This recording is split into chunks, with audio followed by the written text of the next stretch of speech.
Steve Bannon en ahırda Yaponiyada sözlügen dokladı nime depti? Akmıdı. Çünkü bula aktif alakalı buluş, bu G'arbning naçar tefekkürü dedi. Yani mağlup bolgan tefekkürü bolup kaldı dedi. Aktif alakalı buluş akmı dedi. Ahırı nim boldu endi? Demek hazır Steve Bannon'un sözüyle aytqanda Jungo qaratqan siyaset hem iqtisat sahası hem siyaset sahası bulup kelyaptydy.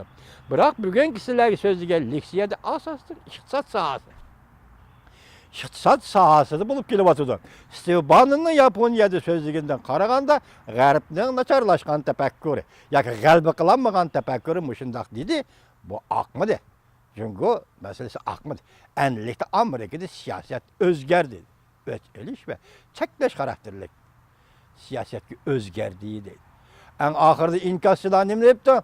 Allah şehrini 5 moçellik partiyanın azaları ve 5 moçellik partiyaga agaş kişiler gününle az kaldı mı nime depti bir inkasçılar. Yani bir inkasçı nime depti? Prezident Trump'ını kollayımız, Amerika Koşmuş Ştatlarını kollayımız, demokratik ve erken yeni dünyanı karşı alımız depti hürmetlik vatandaşım. Ben sizlerge sözlep keldik uzundan beri. Ben üzemnin bugünkü leksiyadın ağan huzurum şu ki bakam kandı. Yani Uygurlarda bağa pak kandı deydiğen bakam kandı deymiz. Bugünkü leksiya ottek leksiya oldu. Ama bunun deyinki devamı qaraysiz. Benim bu sizlerge Toho bayramı deydiğen bir bayram var. Türkiye bayramı Amerika Koşmuş Ştatlarından tünügün bir gün dem aldık. Şu bayram münasebet öyle. Ben bu leksiyani sizlerge takdim kıldım. Hürmetli vatandaşlarım.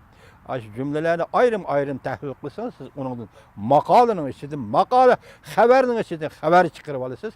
Sizge hayırlık olsun hürmetli vatandaşlarım.